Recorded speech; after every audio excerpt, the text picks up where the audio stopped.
आज मैं एक रिटायर्ड गवर्नमेंट टीचर से मिला।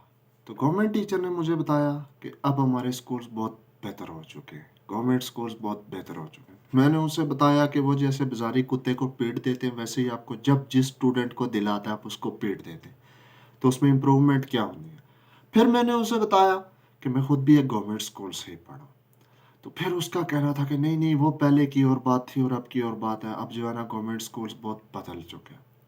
तो वो उस बंदे को पता था कि उसके पास आर्ग्यूमेंट्स नहीं है, लिहाजा उसने ये किया कि एक ही सांस में बहुत सारी बातें बोल दी और अगले बंदे को बोलने का मौका नहीं दिया और उसके बाद फिर उठ के भाग गया। तो आज मैंने सोचा कि गवर्नमेंट स्कूल और वहाँ के माहौल पे ही एक वीडियो बनाई जाए।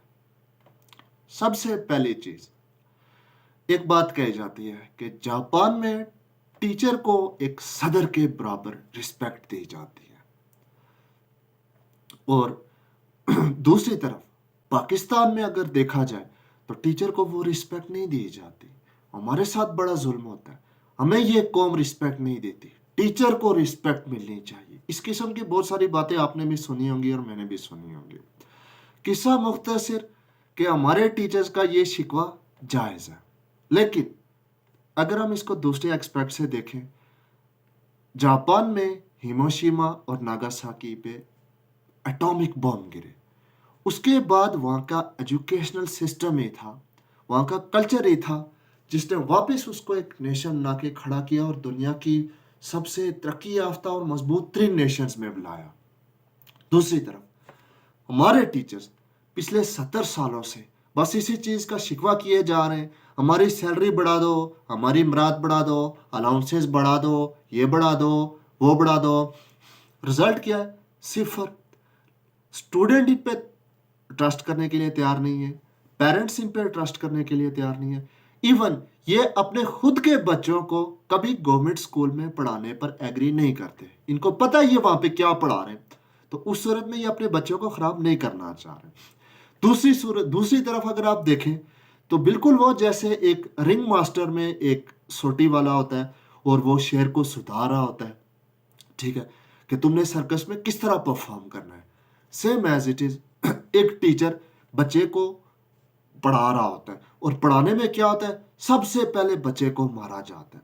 वो गलती करे उसको मारा जाता है, वो बदतमीजी करे उसको मारा जाता है, उसका क्वेश्चन अगर इरेलीवेंट हो उसको मारा जाता है। हर चीज का हल मारा जाता है, मारो मारो मारो मारो। जब एक छोटा बच्चा जिसको अभी ठीक तरह से बोलना भी नहीं आता होता और उसकी मेंटल ग्रोथ भी नहीं होती होती, उसको मारना शुरू किया जाता है। 10 साल तक कह सकते हैं कि उसकी जो तरबियत होती है उसमें एक इंपॉर्टेंट फैक्टर मार का होता है। इसको मारो और मारो और मारो, ठीक है। अब इसका रिजल्ट क्या निकलता है? अब देख सकते हैं कि हमारा जो एजुकेशनल सिस्टम है, इसमें हमारे पास 99% मार्क्स, 100% मार्क्स, 95% मार्क्स, लेकिन हम कोई भी क्रिएटिव लोग सामने ला ही नहीं पा रहे। क्यों? क्योंकि हम सबसे पहले जो है ना उनकी क्रिएटिव थिंकिंग को मार देते हैं, ठीक है, उनको मेंटली टॉर्चर के थ्रू हम उसको ख़त्म कर देते हैं और उसके बाद फिर हम उसको रट्टा मारने के लिए देते हैं। रट्टा मारो मारो मारो मारो, बस ये क्वेश्चन है, रट्टा मार लो, पेपर में आएगा, लिख लेना, तो बस ये तुम्हारा रिजल्ट है, बस, ठीक है। तो इसमें कहीं पे भी क्रिएटिविटी नहीं होती। तो ये हमारा एक एजुकेशनल सिस्टम है जिसने हमारे पूरे सिस्टम को पैरालाइज किया है। इसी एजुकेशनल सिस्टम ने हमें बेहतरीन डॉक्टर देने थे, इसी एजुकेशनल सिस्टम ने हमें जजेस देने थे, इसी एजुकेशनल सिस्टम ने हमें ब्यूरोक्रेसी दे रही थी, इसी एजुकेशनल सिस्टम ने हमें पॉलिटिक्स दे रही थी। लेकिन 70 साल से हमें गंद मिलने के अलावा बाकी कुछ भी नहीं मिल सका।